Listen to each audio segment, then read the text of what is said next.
Congressman Jamie Raskin is a Democrat of Maryland. He's a member of the January 6th committee. He joins me now. Congressman, it's good to see you. Thank you for joining us this evening. I have to ask you, in a normal world, this wouldn't seem surprising, right? You and your committee have been working on this for a long time. You've spoken to more than 1,000 people. You've gathered tens of thousands of pages of evidence and texts and messages. And the Department of Justice is the only one that can actually prosecute Donald Trump or John Eastman or others on it. So it shouldn't come as a surprise to anyone that you and the Department of Justice should be cooperating on this. So what's the news here? Well, I don't know that there's much news other than, we've made our statement to the world, to the public, and to the Department of Justice that we are convinced that multiple criminal offenses took place by Donald Trump and John Eastman and potentially others. And we laid them out very clearly. Deliberate interference and impeding of a federal government proceeding. That was the whole point of Stop the Steal. Go in and break it up and make it impossible for us to proceed. Conspiracy to defraud the United States, exchanging a real, honest, authentic presidential election for a counterfeit election with fake electors and violent force. The filing of these false statements with the government, with the archives, with the Congress in the electors, and then insurrection itself, assisting and aiding and abetting and giving aid and comfort to insurrectionists. So, of course, we have to turn over the information we've got to the Department of Justice, but we're planning to make the vast majority of it available to the entire public. This is a democracy, and the people have the right to the information. And I think that's good, except the general public doesn't read tens of thousands of pages of many things. They like the executive summary. What is the extent of the committee's cooperation with the Department of Justice? And I ask you this in the context of the fact that, as a citizen, I wouldn't be surprised that you and the committee would want the information that you have garnered to go to the Department of Justice. You'd want to cooperate with them. The issue is, do they take your material and say, this is great? This is a roadmap which we can follow to prosecute Donald Trump and John Eastman and whomever else. Talk to me about what this actually looks like. What does this cooperation look like? Well, look, I think that Congress, on the one hand, is the legislative branch, and the Department of Justice or its special counsel as the executive branch are on separate and independent paths. And we have accumulated all the evidence we can with the rather limited panoply of investigative tools we have available to us. You saw a lot of people just blew off our subpoenas, including members of Congress.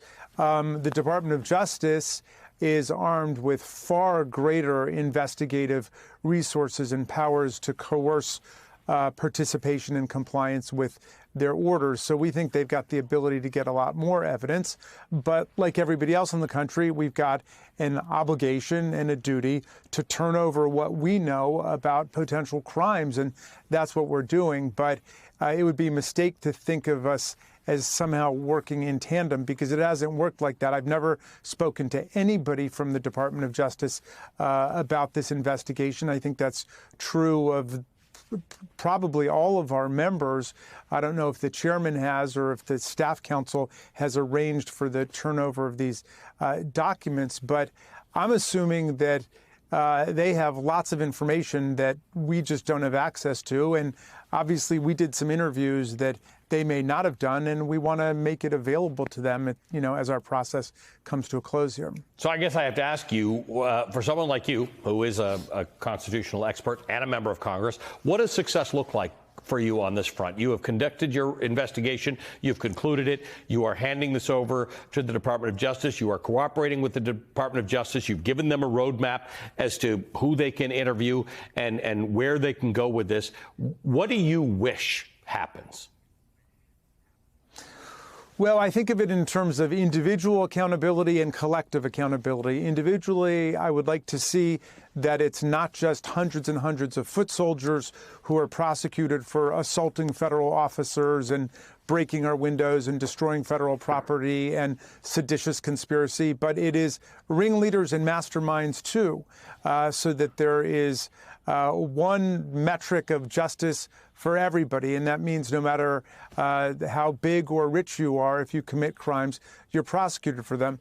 On the collective side, we have both kind of defense to play and offense. Defensively, we've got to fortify all of our institutions to make sure that we're not vulnerable to coups, insurrections, electoral sabotage, and political violence in the future.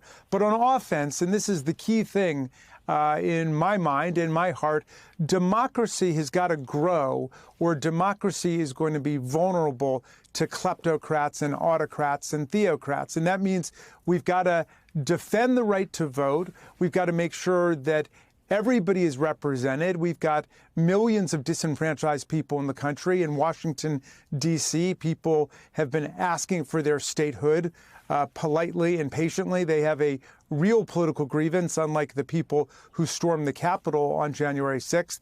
And they never stormed the Capitol, but they have asked for statehood. And the House has passed it twice. We've got to get that through the Senate. It's the same for people in Puerto Rico. We should liberate them from colonial disenfranchisement and make them part of the U.S. government. We need a constitutional amendment on the right to vote. In other words, we've got to keep democracy growing. Otherwise, we're constantly going to be lapsing back into these authoritarian impulses that Donald Trump and his party have unleashed against us. I appreciate in the short time we've had that you brought up the Puerto Rico discussion, which we should be having a lot more frequently. Congressman, good to see you. Thank you very much. And again, thanks for the work that you've put in on behalf of the country to try and expand our democracy in a world where it could actually be shrinking. Congressman Jamie Raskin is a member of the January 6th committee. He was a lead impeachment manager in the second impeachment of Donald Trump.